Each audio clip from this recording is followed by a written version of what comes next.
जय हिंद जय भारत मेरे प्यारे छात्रों।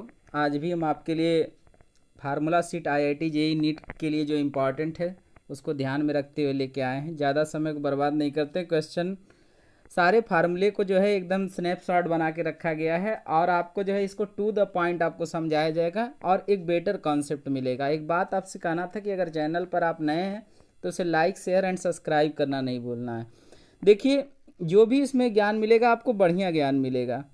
तो क्वेश्चन पहला बात क्या करा है कि ओम्स लॉ किसके लिए वैलिड है। देखिए, ओम्स लॉ तो आपको पता होगा कि ohms law V equal to I R होता है। आई थिंक हमको लगता है सारे बच्चों को पता होगा, लेकिन ओम्स लॉ के बारे में नहीं पता होगा। देखिए, ओम्स लॉ में जब V और I के बीच में हम ग्राफ प्लॉट करते हैं, ओम्स लॉ में V और I के बीच में ग्राफ प्लॉट करते हैं तो मैक्सिमम लोग जब पढ़ाते तो आपको बताते कि V और I के बीच का ग्राफ स्ट्रेट लाइन होगा, लेकिन ये थोड़ा सा गड़बड़ हो जाता है। आपको बता दें तो ये याद रखिएगा कि ये V is directly proportional to I होता है, बट एट लो टेम्परेचर पर होता है। एट लो टेम्परेचर पर होता है। देखिए, आपको एक बेटर कॉन्सेप्ट भी मिलेगा किस चीज़ के लिए अप्लाई करते हैं। तो ओम्स लॉ वैलिड है लो टेम्परेचर के लिए, क्योंकि हम आपको अभी आप बता दे रहे हैं कि कैलेंडर और ग्रिफिथ के थ्रू एक इक्वेशन दिया था गया था R T equal to R not bracket में 1 प्लस अल्फा टी। ये स्मॉल टेम्परेचर के लिए वैलिड है, लार्ज टेम्परेचर के लिए नहीं वैलिड है।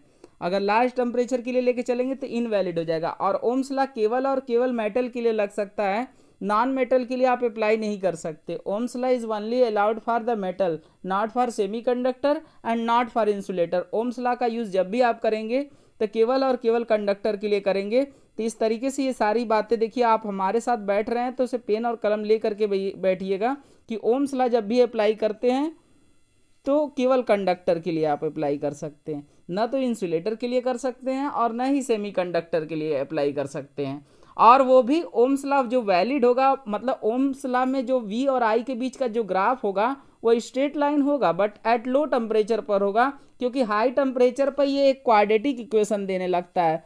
क्योंकि इक्वेशन जब क्वाड्रेटिक हो जाता है तो ग्राफ पैराबोला बनने लगता है। तो V और I मैक्सिमम लोग जब आपको बताते हैं तो यही बताते हैं कि V और I के बीच का ग्राफ स्ट्रेट लाइन होता है। ये अगर आपको कोई समझा रहा है तो ठीक है, गलत नहीं है, लेकिन एट लो टेम्परेचर पर होगा। हाई टेम्परेचर पर ये इनवैलिड हो जाएगा और पैराबोला ग्राफ देने लगेगा।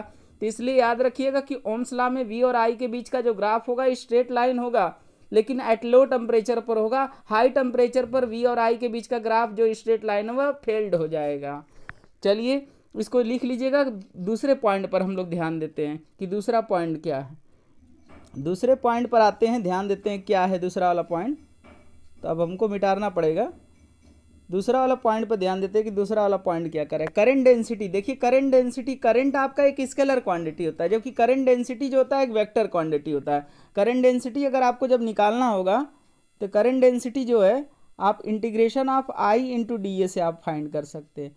करंट डेंसिटी आई इंटू आप किससे फाइंड कर सकते हैं, डी ए से फाइंड कर सकते हैं। दूसरी बात, करंट डेंसिटी कैसी क्वांटिटी है, तो करंट डेंसिटी एक वेक्टर क्वांटिटी है। और तीसरी बात, अगर करंट डेंसिटी का डायरेक्शन पूछा जाए तो कहेंगे सर करंट का डायरेक्शन जिधर होगा, करंट का डायरेक्शन जिधर होगा करंट डेंसिटी भी उसी डायरेक्शन में होगी। तो करंट डेंसिटी एक वेक्टर क्वांटिटी है और करंट डेंसिटी का जो डायरेक्शन होगा इलेक्ट्रिक करंट के डायरेक्शन में होगा। तो दूसरा पॉइंट भी नोट कर लीजिए जल्दी से, थोड़ा सा समय दे रहे हैं। और फिर तीसरे वाले पॉइंट पर आते हैं जल्दी ही।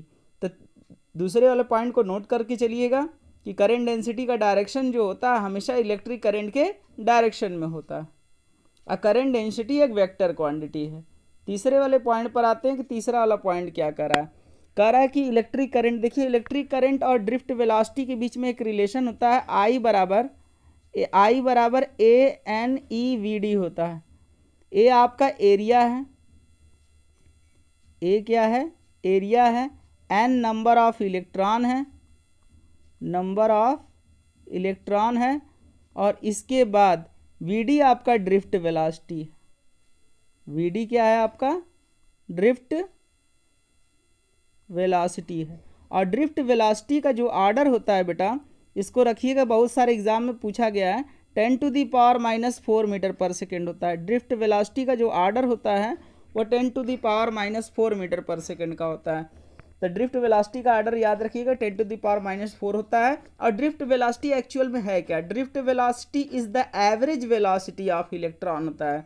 ड्रिफ्ट वेलोसिटी एक एवरेज वेलोसिटी होता है जिसका ऑर्डर 10⁻⁻⁴ मीटर पर सेकेंड होता है। और इलेक्ट्रिक करंट और ड्रिफ्ट वेलोसिटी के बीच में जो रिलेशन होता है I बराबर ANEVD होता है। A एरिया है, N नंबर ऑफ इलेक्ट्रॉन है, E चार्ज ऑफ इलेक्ट्रॉन है और D ड्रिफ्ट वेलोसिटी है। एक बात और आपको बता दें, जो ये नंबर ऑफ इलेक्ट्रॉन आपको N दिख रहा है, इसमें नंबर ऑफ इलेक्ट्रॉन जो दिख रहा है इसमें, वो नंबर ऑफ इलेक्ट्रॉन अगर हम किसी भी मेटल में बात करें, जो नंबर ऑफ इलेक्ट्रॉन आपको N दिख रहा है वो number of electron per unit volume है। ये दिमाग में बैठा के चलिएगा कि N जो है नंबर ऑफ इलेक्ट्रॉन है वो पर यूनिट वॉल्यूम में है। किस में है? पर यूनिट वॉल्यूम में होता है। अब किसी भी मेटल में अगर हम बात करें, किस में बात करें? मेटल में बात करें तो इसका जो ऑर्डर होता है बेटा वो 10⁻29 पर मीटर क्यूब होता है। तो किसी भी मेटल में हम अगर ऑर्डर की बात करें कि ड्रिफ्ट वेलोसिटी का ऑर्डर कितना होता है, sorry number of electron per unit volume का ऑर्डर जो होता है 10⁻29 पर मीटर क्यूब होता है। ये दिमाग में बैठा के रखिएगा, ये ओनली फॉर द मेटल होगा। किसी भी मेटल के लिए जो number of electron per unit volume में होते हैं उसका ऑर्डर 10⁻29 होता है। ज़्यादा समय को नहीं बर्बाद करते हैं, अगले वाले पॉइंट पर आते हैं कि अगला वाला पॉइंट हमारा क्या कह रहा है। अगले वाले पॉइंट में जो रिलेशन दे रहा है कि आपका जो है electric current in terms of resistivity is defined as, मतलब इलेक्ट्रिक करंट को यहाँ पर देखना है। देखिए सो सिंपल, आप बहुत आसानी से दिखा सकते हैं, इसमें कोई दिक्कत नहीं होनी चाहिए। I equal to, I think सभी लोग जानते होंगे कि I इक्वल टू V/R होता है। I इक्वल टू V/R होता है और V की जगह अगर आप लिखना चाहेंगे तो E इक्वल टू dV/dR होता है।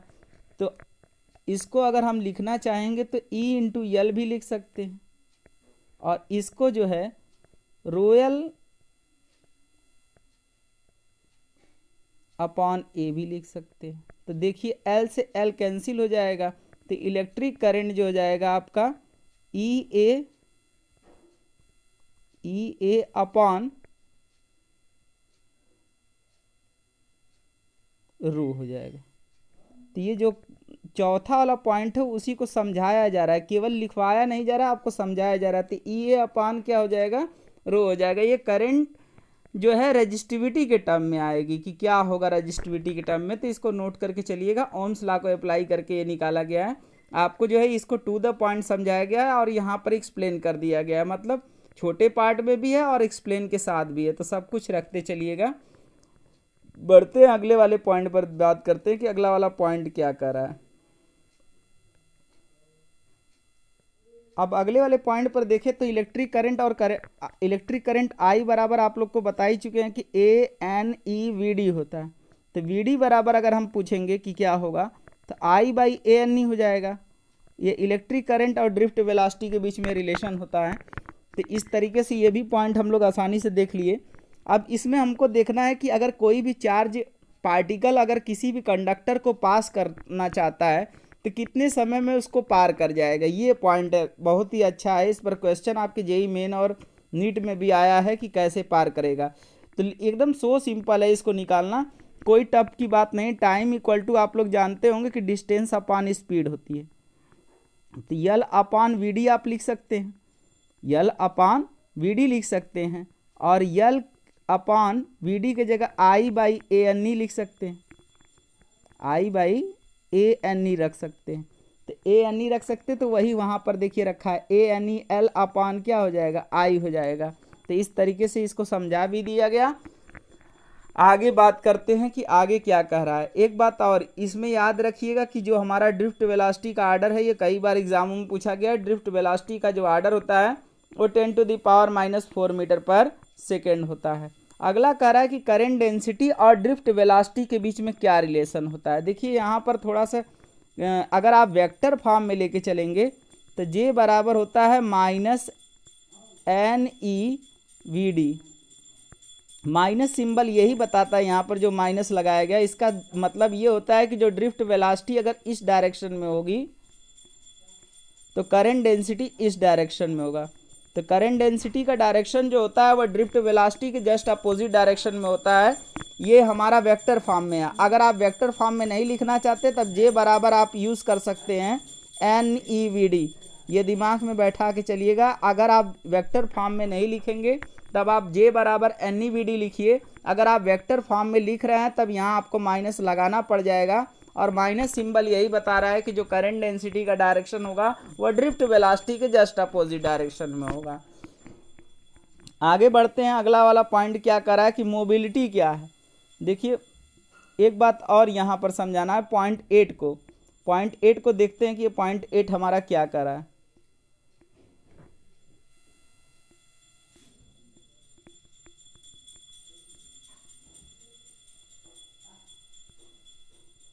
पॉइंट 8 के बारे में ध्यान देते हैं। देखिए पॉइंट 8 आपका बहुत कम ही लोग इसको समझा पाते हैं। ये पॉइंट 8 इतना इम्पॉर्टेंट है कि ये ओम्स लॉ का वेक्टर फॉर्म है।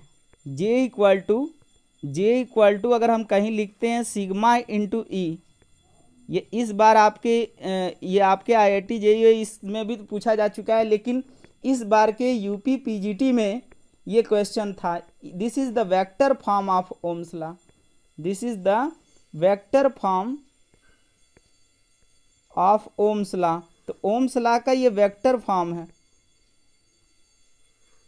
ये दिमाग में बैठा के चलिए कि ओम्स लॉ का vector form J equal to sigma into E होता है।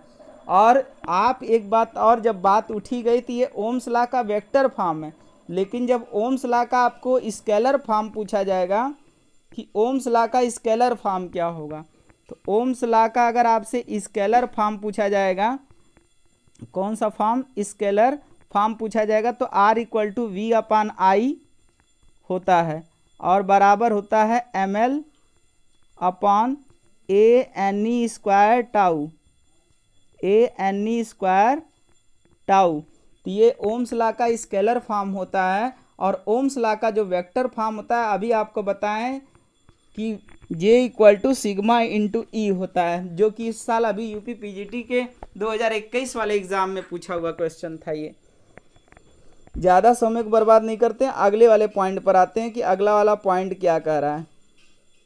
अगला वाला पॉइंट ये कह रहा है कि सीरीज कॉम्बिनेशन अगर आपको निकालना है तो सीरीज कॉम्बिनेशन आप कैसे निकालेंगे, सीरीज कॉम्बिनेशन यहाँ पर आप कैसे फाइंड करेंगे। तो सीरीज कॉम्बिनेशन देखिए यहाँ पर समझाया है।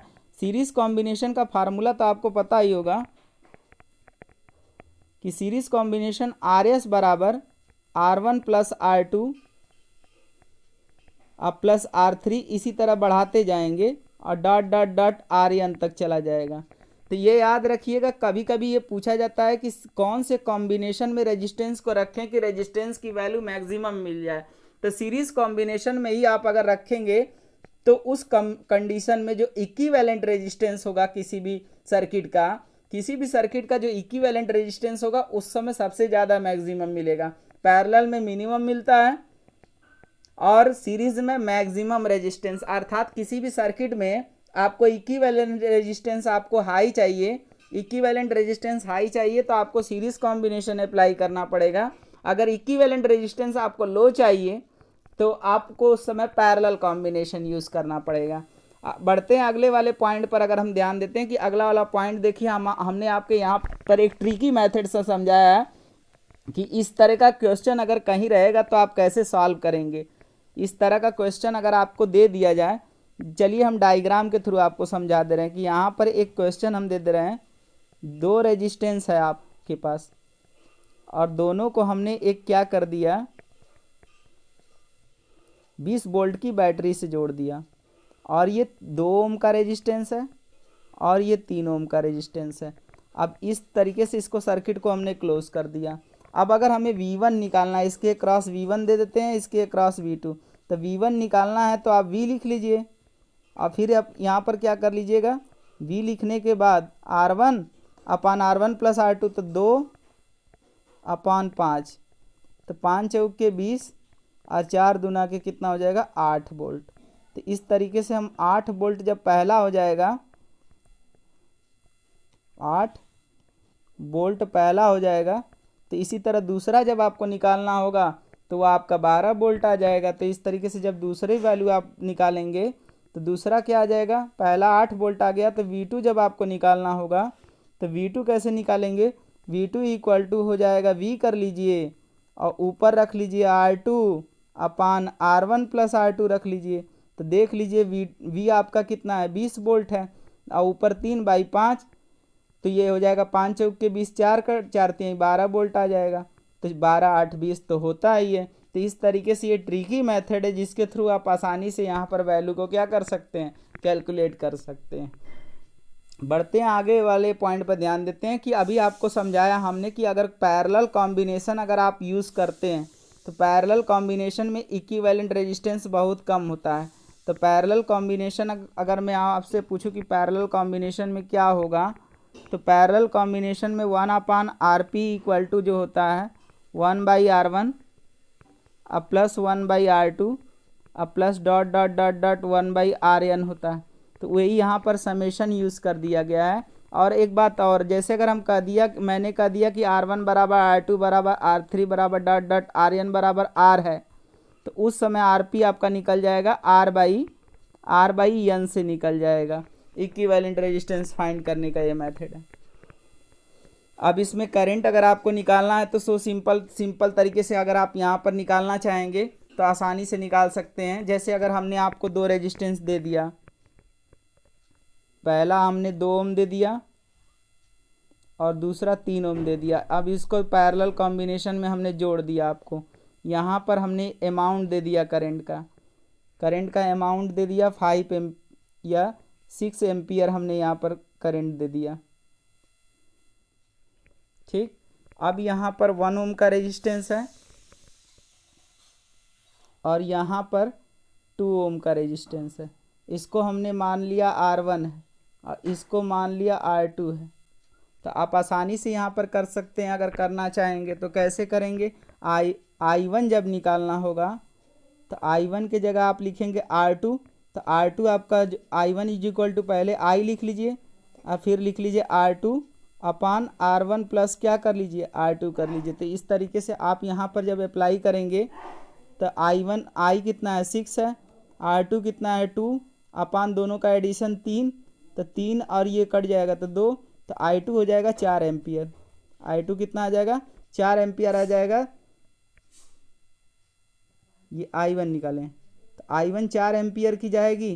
तो इस तरीके से I2 में कितना हो जाएगा, 2 एम्पियर, क्योंकि टोटल करंट आपकी 6 एम्पियर है।